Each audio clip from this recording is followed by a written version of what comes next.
drivers have started earning more. The biggest way that companies like Uber and Amazon, once they become the default option, start to take all of that surplus away is simply by extracting the largest cut that they possibly can from every transaction. Let's call this the platform fees. I love how DoorDash and Uber Eats has like the price of the food is higher on the app. You have the service fee, you have the tip, and you have the delivery fee.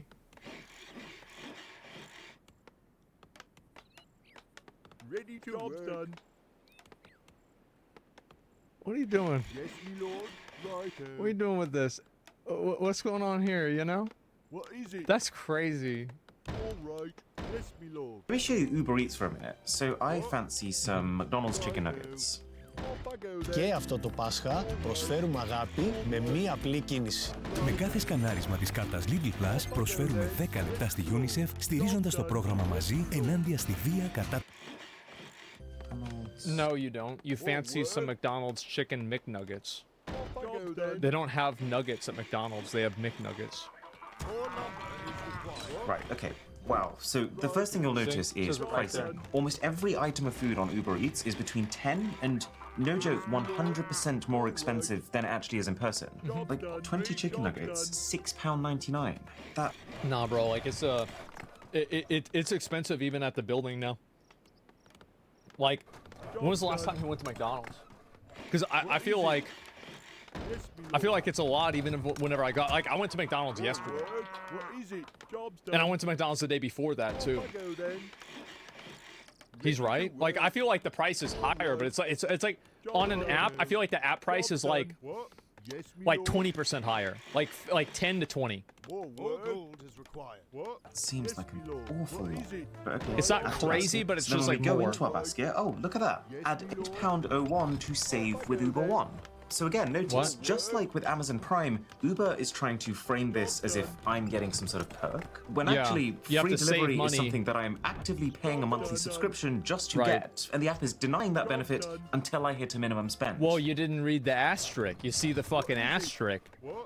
I see that. Oh, yeah. You ever see one of these? It means you're not getting it. More work. Yes, Yeah, if there's an asterisk like this next to some bonus, oh, it's not really gonna happen. It's an asterisk? Yeah, exactly. Which, by the way, almost always means wastage. I mean, it's encouraging people to order more than they want to order. Besides, what can I order that's going to exactly hit £8? Well, based in America, they don't waste it. What is it? They eat the whole thing. Says here I gotta spend $20 at McDonald's to save $5. Well, if I only spend $10, it's like I'm losing $5. So I better spend $10 to save $5. What is it? I guess I gotta eat everything. If I don't eat it all, I'm wasting the money, so I vegan everything. There it is.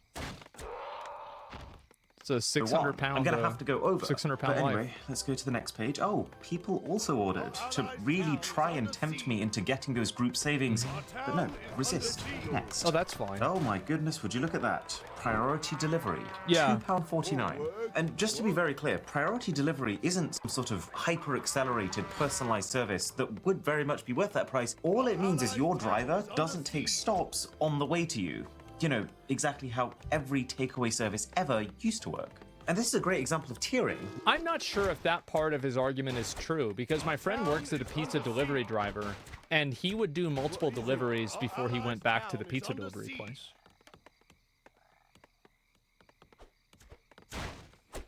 Like, it depends on delivery place.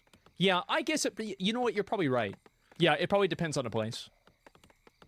When Uber Eats first started, it was just an assumed thing that, of course, your driver's going to come straight to you to deliver your order. Yeah. Up until normal restaurant takeaway service have been eliminated, and now, well, you want fast, you pay for fast. So, okay, fine, we're going to go priority. I don't want my food to be cold when it gets to me. And then you scroll down and, oh, priority. Fees, priority delivery, tip, like, and then the price of the food is a little bit higher. Like, oh my god. The delivery is actually You know what you feel like in these apps You feel like, you ever see like those fucking nature documentaries where it's like some whale is like dying or like some big fish is like getting eaten by predators and they're just taking little bites off of them and like before you know it they're just like that's basically you. Charge at £4.78, and that's because it's actually on top of an already existing base delivery fee. And then there's just fee. So if I click that, it says part of that is the small order fee for orders less than £10, because orders less than £10 should have an extra charge because they're going to cost more to be delivered. What? Because the priority delivery fee is my delivery fee, so why is there a separate delivery fee? That's interesting, so it's a small delivery fee.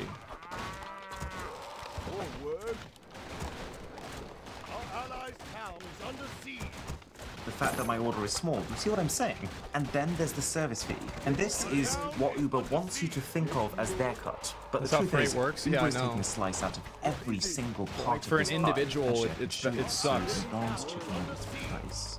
Okay, so it's Chicken McNuggets. £4.49 on the McDonald's app, which basically means that just for delivery, Uber is taking 70% of the value of the order. What a joke. And this is actually what I find the most insulting part of it. It's the fact that we're paying a monthly subscription for Uber One, right? He didn't even talk about the tip. Maybe he did. I don't know if I don't think he did. Just paid extra for priority delivery, which says between 10 and 20 minutes. But when you click order, Uber will only get involved and even think about refunding you anything They're if in the the order future. actually takes 45 minutes or longer. Okay, so just to be very clear, let me see what it would be for me right now. Here in America. Let's say I'm gonna order a milkshake, okay? So large Oreo shake is $7.49. So I add item, I view cart, I'm looking at $17. Subtotal is $7.49. Delivery fee is $5.99.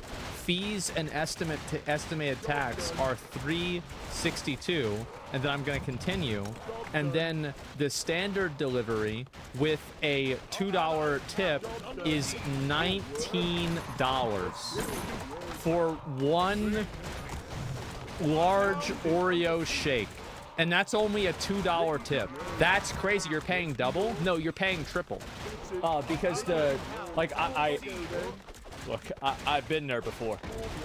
It's like $5.99 or something like that, I think. And so you're actually paying triple. Special guarantee just for me, because I'm one of your highest paying customers, is that my order will not take 2.5 times longer than the upper limit of what you just guaranteed it might. Yeah. Oh, well, thank you very much, Uber One. It is mortifying how much they're exploiting the consumer here. I mean, imagine what happens if companies like this get in charge of your medical and emergency services. He understands he has an international audience, right? And so, like, this theoretical isn't a theoretical for us. We don't have to imagine that. Yeah, he's gonna tell. Amazon is just as bad. The other day, Drisha was buying a batch of mini little hampers for some gifts she was putting together. £12.99 is the absolute cheapest you could find them on Amazon. And just before we checked out, we thought, let's just do one little checkout. And this is the case. I had to buy an inhaler for my dad that was like $400 or something like that. Like, you think about it, how does a person pay for a $400 inhaler? How do you do that? You gotta sell it. Where? And the only within way, a guys. minute of browsing outside of Amazon, we found them for £4. It's so easy to fall into the trap of thinking, well, I've paid my delivery fee. That's what I'm paying the subscription cost for. There's no way that this thing is going to be cheaper in another store that I'm not paying a monthly fee to have free delivery from. Yeah. That's what they want you to think. But the truth is, Amazon is charging for Prime. Amazon is charging extra for delivery in some cases. Amazon is charging sellers to sell on the platform, and then they're charging you extra to buy on the platform. And you can even notice this effect. So one really good way that you can tell that Amazon is making a lot of money is whenever they have a list of all of the richest people, Jeff Bezos is always on that list, and usually he's pretty close to the top. So it's like, how do you think he got all that money? Well, I mean, like, it's obviously working, right? with free platforms. Social media, for example, even though companies like Facebook and Instagram, TikTok, even YouTube, even though they're not directly charging you, will still absolutely find ways to maximize their earnings from you once they know that you're in. Once Facebook had got everyone to sign up for the first time by being this open haven where you come to keep connected with every single person you know and love, they became very aware that no individual person could just leave. That would be social suicide. So Yeah. Facebook could crank that money-making lever as much as they wanted to. They could How fill many it with Farmville ads do you get? ads. They could charge companies as much as they wanted to target.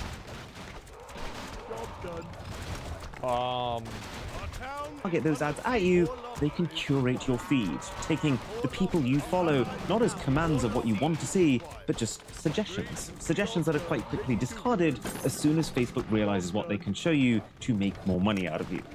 Now, where this all gets really deceptive is the dark patterns. Basically tricks that companies employ to make you do things that you didn't mean to do. Chicken nuggets are here. I'm actually fasting, so I can't eat them. There you go, enjoy them. They were £13.75. Last year, actually, I signed up to using an app called Piccolo. It's just a social or drinking game where it serves you prompts on your phone, and then you get those people to do those things. Like, hey Brian, from now on, you have to do the worm every single time you say something. Sorry, Brian. That's the game's hard. got a 3-day free trial. Oh, great. But then it's £4.49 per week. £4.49 per week for a game that's very clearly been designed to be played once a month at most. And I would have happily bought it for £4.49 or even £10 if that's what they charge it as a one-off. I should make an app like that. That's a good idea. I bet you get so many dumb drunk people that get something like that. That's such a good idea. Holy shit. And they're gonna forget about it?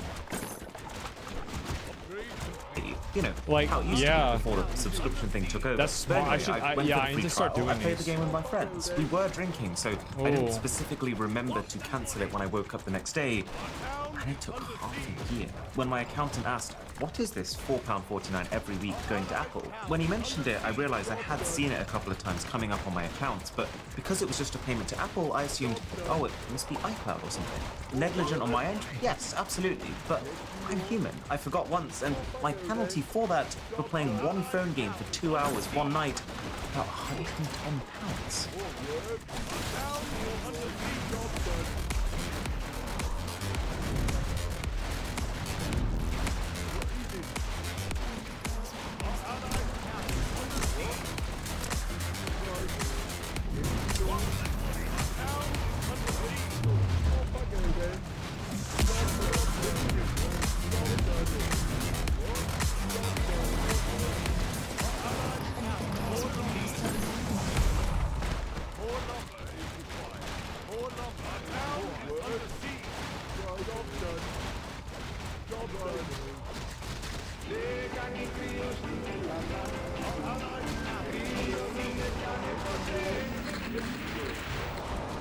Επειδή και στην Ελλάδα κάνει κρύο, Depon Golden Flu. Το κρυολόγημα έχει τον Depon του.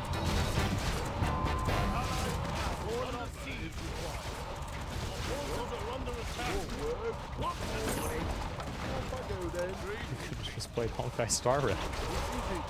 There are plenty of subscription services I have that Would've I think only are been fair, $100 but bucks. this is a very clear example of one that is predatory. One whose entire business model clearly revolves around charging an unfair... Oh, there's a lot of these where it's like, well, you want the free trial? Okay, well, here's the crazy thing about the free trial. You're gonna get a 30-day free trial, but on the 23rd day, we're gonna start charging you for the full thing.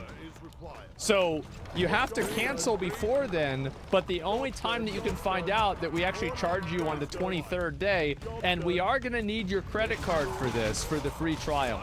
Like, one of the things that I always ask people whenever they say we're giving out free subscriptions to something, is I ask them how much the free one costs whenever I'm at a store somewhere. And like, I don't do this anymore because I value my time and I don't want to have some sort of like fucking Reddit moment against like some person who works at AT&T. But whenever I was younger, I did do this. And I would ask them like, how much does the free one cost? And they would be confused. And I would be like, well, what do I have to do to get it? And they're like, well, you have to put in your information. I'd say, okay, so it costs my phone number. Yeah, no problem. Because there is always a cost. There is. price and hoping that people will forget. Another dark And they'll pattern sell that I your see information, so much too. of nowadays is the manipulation of the default option. Like, Yeah. I shop a lot on Amazon, right? And the reason for that is that even though I know they're often no longer the cheapest, is that they're basically the only company whose delivery infrastructure I can mostly rely on. The only company for who, when they say next day, it really does mean that it will come next day. I've had really great experiences with Amazon, and I've never really had a bad experience. Amazon's great. The key problem that Amazon first solved for its users. It's what got us all so invested in the platform, and what got me and millions of others to start paying monthly subscriptions to Prime. But now Amazon, as well as oftentimes introducing minimum order quantity to get that free delivery, also often pre-selects the slower delivery option with, and I've looked into this, no way to stop it doing that. So let me just get this straight. You're charging me a monthly subscription for unlimited next day delivery, but then assuming that... They pre-select you for not next day delivery. That's fun to see. You know what, like going back to that first term at the beginning of the video, the enshittification. Yeah, pretty much. That's just about right. Unless I specify otherwise, I'd rather get the slower delivery that I didn't have to pay for. And this is absolutely an example of a dark pattern, because we've had at least 3 or 4 occasions where we're Let me see if that happens for me. Give me a minute. I want to see if it happens for me right now. So I ordered some cords, and I'm going to go ahead and just act like I'm going to order a new cord. I'm going to add this to cart, and then proceed to checkout.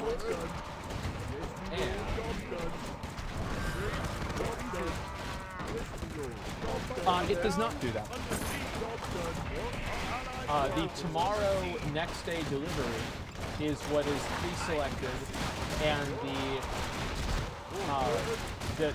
later date is not pre-selected. And there is a today delivery that is $3. That is also not pre-selected. So maybe that's true for some and not others. I think this is an instance where, and this is what a lot of companies do, is they have a lot of A/B testing with these things, to where like sometimes it happens and sometimes it doesn't happen. That way people can't get mad about it, because like it will happen once and then it won't happen again. And then like you'll ask yourself, oh, maybe this is like, oh, maybe like this didn't really happen or whatever, right? So it could be like an RNG thing too. There's a lot of there's a lot of ways that this experience that he had probably could have happened, but it just didn't happen with me. Happened with me, not every order. And then we realize some of the stuff that we'd ordered for that video hasn't actually arrived. We go back and we realize it's because when checking out in a hurry, we didn't realize that Amazon didn't select the fastest option that was advertised to us as the delivery window on the product page. Honestly, at this point, there is an intricate web of dark patterns. I do feel like that's a scam. Like you're not, and it's not a hard scam, but it's a soft scam. But a soft scam is still a scam. These companies are using, and you'll absolutely have experience. It's intentionally misleading. Like deliberately confusing website design, intended to fool or confuse the customer into not. Or like opening up your battle pass and then accidentally redeeming it with no confirmation box. I wonder who would do that. That would be awful. For example, it's quite common to have multiple pages you have to go through to cancel, but then what some companies have started doing is flipping the continue and the back buttons between each page. So as you're trying to mash your mouse as quickly as possible to unsubscribe, you're actually being taken around and around the company's pages in a loop so that you end up reading their entire spiel. I love this. I think that's so like it, and it's like I love it in like a dystopian way, right? I don't think it's obviously good, but it's crazy how shameless it is.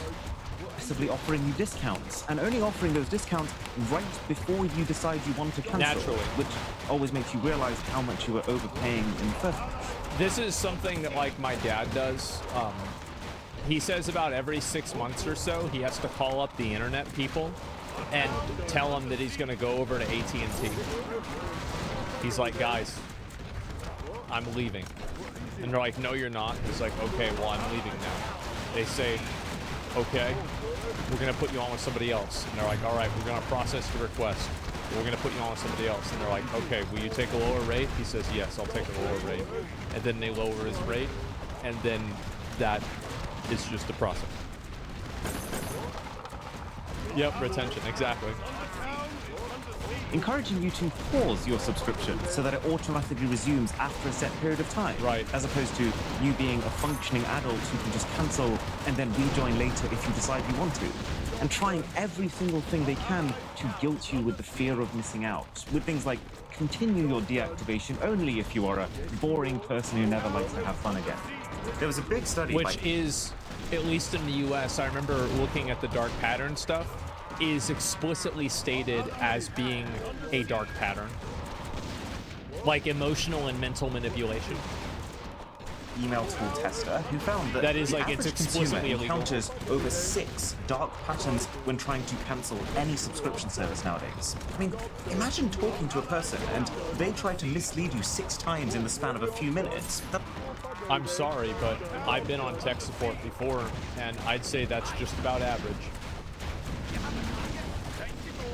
That's so bad. Like, I went to I told a story like maybe like 2 weeks ago. I went to a call center interview, and I failed the call center interview test because I didn't upsell the customer enough times on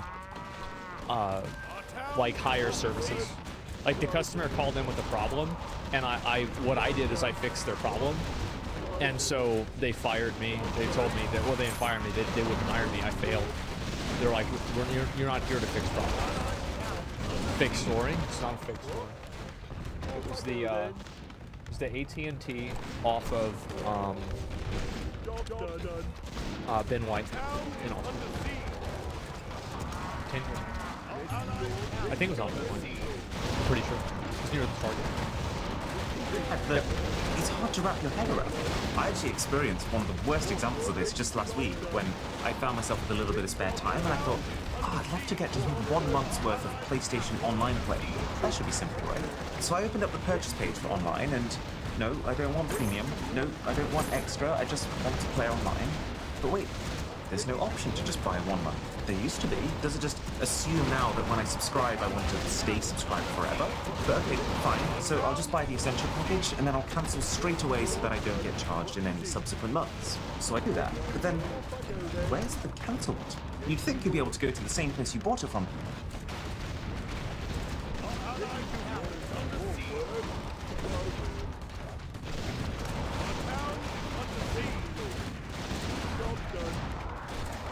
This feels like a fucking...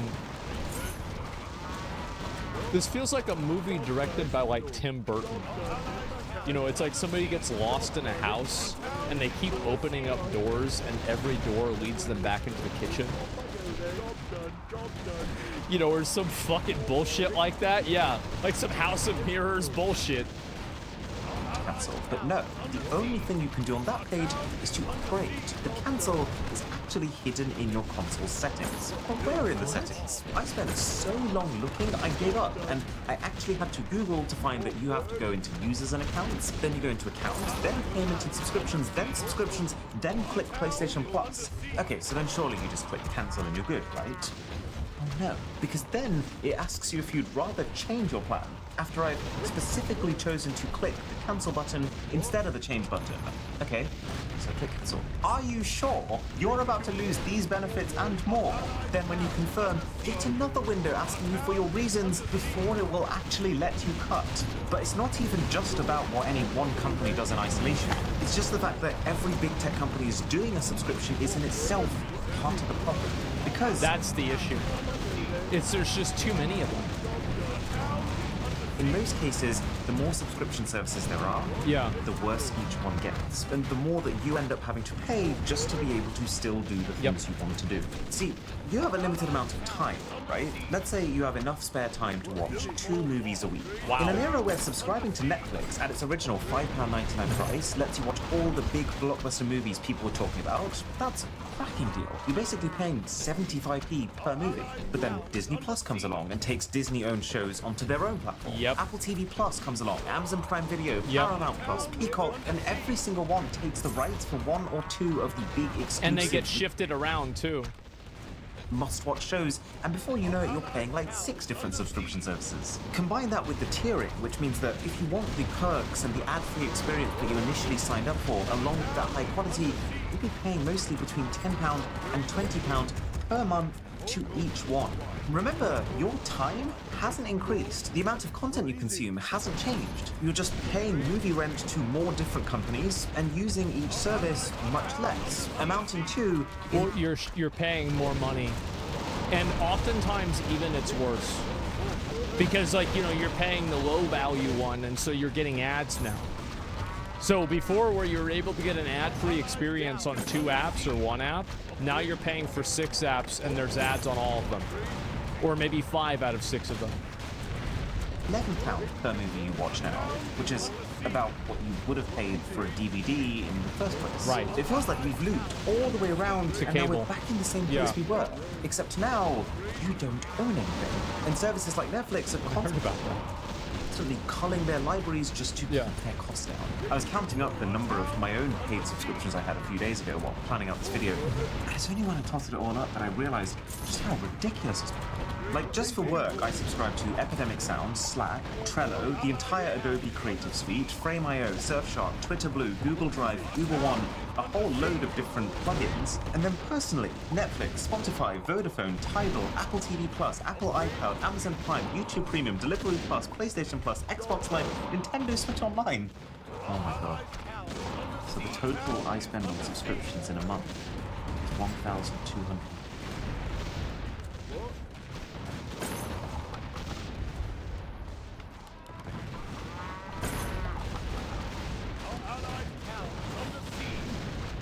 Yes, me lord. Per month. That's Now, the truth is, subscriptions and the dark patterns that often come with That's them, a lot. they're not going anywhere. It's not surprising that every single company wants them. and to be fair, guys, a lot of those, like the Adobe suites, right? And like these are like things that he's doing for work, right?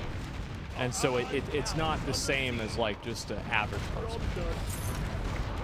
Give predictable, regular revenue, which is basically the holy grail Yeah. for businesses. I mean, it's a lot more encouraging to say to investors, we have 1,000 users and you can expect 950 of them to pay again next month, Yeah. than to say 1,000 people bought It's our more product, dependable. we'll try and get more next time. It's way easier to Yeah. get people in with a cheap subscription and then upsell them later on with add-ons and more expensive Yep. tiers, as opposed to having to go all in with the big upfront. And this happened with Twitch too. Remember back in the day, whenever there were no ads really on Twitch? And then they added a lot of ads, but you had Twitch Prime. And so you could put Twitch Prime, and then you wouldn't have ads. And then after that, they removed the ad-free experience from Twitch Prime. And then they added an incentive for streamers to play more ads. And they even made a lot of streamers play more ads. So now, the quality is worse. You're getting more ads. And you have to see them every single time. You think about the quality. Still got the turbo stuff? That's what people should do. People should buy turbo. Yeah. and hard sell on a big purchase. And also, subscriptions create lock-in. So the people who subscribed, they're not just paying you for the subscription, but they're also likely to keep paying you more while trying to make the most out of that subscription. And then finally, lots and lots of money. I mean, here's what a company's revenue looks like if they sell 100 products each month for £10, and here's what that same company's revenue looks like if they sell 100 subscriptions for £2 a month. It overtakes the individual purchases very quickly, and it just keeps accelerating. So Yeah, but that's not the way to graph it. That's the problem. And I think that's what's happened with a lot of these services is that that graph has stopped doing that. what do we do about it? Well, just me to you, what I would do is, when you sign up to a subscription but you know you only want to use for a month, just cancel it straight away. You'll get that first month, and you can make sure it's nothing past that. If you're stuck subscribing to every single one of the TV services because you don't want to miss out and you do want to watch them all, you could just try rotating, subscribing to one at a time, binging the thing that you most want to watch on that one for 1 month, and then moving on to the next. But then part of it also has to be policy. We should be pushing for governments to enforce smoother switching between platforms, like still being able to contact your Facebook friends without having to be an active Facebook user, and focusing on making platforms continue to I don't think they could do that. I don't know if they could or not, but I feel like they probably couldn't, because if they did, then you'd have a lot of scams and like spam and shit like that. But I think that really, like, something that should happen is making canceling your service easy. That's the one that I feel like, if you make canceling the service a house of mirrors, you're scamming people. You're clearly scamming people. Because if you weren't scamming people, why would you do it? And if it wasn't working, you wouldn't do it. So the fact that it exists proves that it works.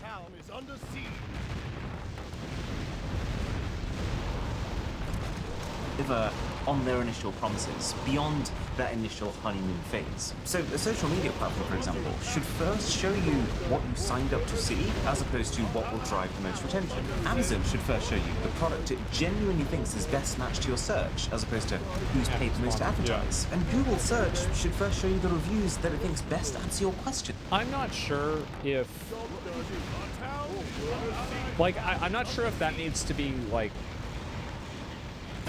they need to be held accountable to do that. Like, because, like, putting an advertisement on the top, I think as long as it's marked as a sponsor, it's okay.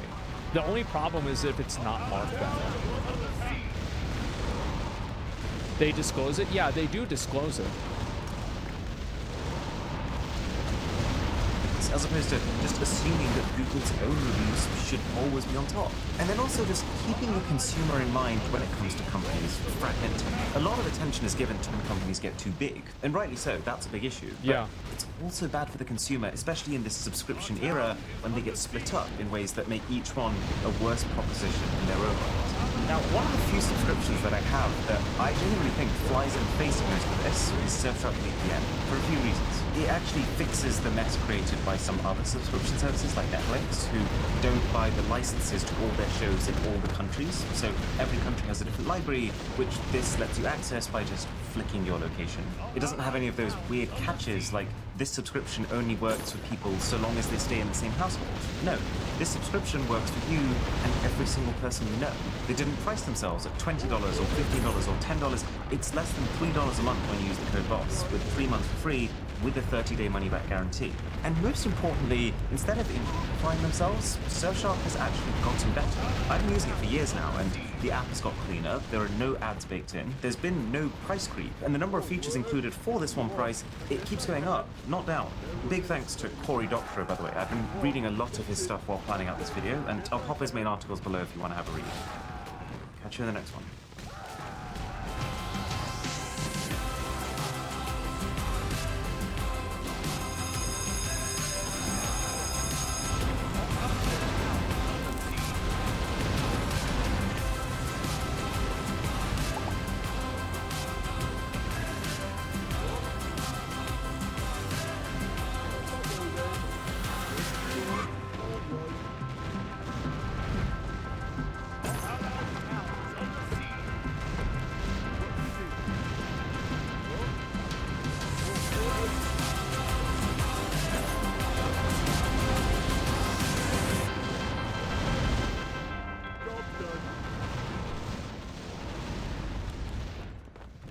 I'm gonna be real, guys.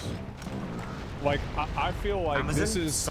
this is becoming a bigger and bigger problem, and I'm actually surprised that it's taken this long for people to realize it.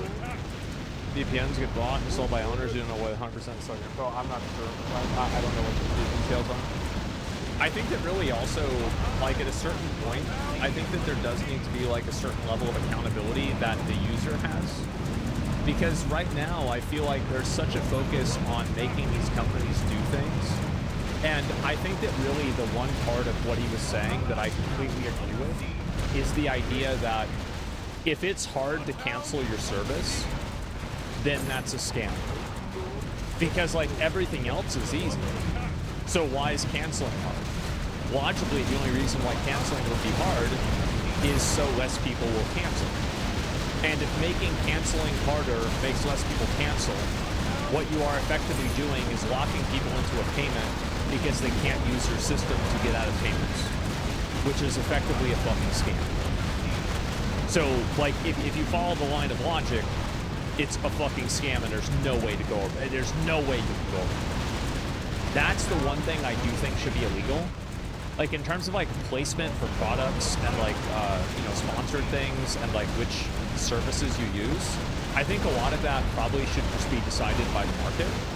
But I also think that people need to exercise more self-control and not sign up for a bunch of services and spend hundreds of dollars just because they're worried about missing out on seeing the latest TV show. And it's weird because, like, a lot of conversations around this, you know, go into the idea of regulation, and in some cases I agree with that. I'm not even saying that's a bad idea, but at the same time, I also think that there needs to be a certain level of accountability that users have where it's like, you don't really need to be spending this much money. They would argue cancel is easy with a call to their live support. Yeah, but canceling isn't easy with a call to the live support. It's not. And also, why is canceling easier with live support, but not signing on? Because that's obviously asymmetrical, right? So signing up is just as easy on the phone as it is on the website, but signing off isn't? I think the reason is obvious. It's because less people would want to do a phone call. Yeah, why is it? Like, yeah, that doesn't even make any sense. Back to mental health. Well, I think it's also, like, it's not just mental health. It's just, this is, by the way, is a great video. Give it a like. That was so good. Yeah, people recommended me to look at this, and I'm glad I did. Let's say lose your number, you're screwed. Well, it's harder to do. Yeah, definitely.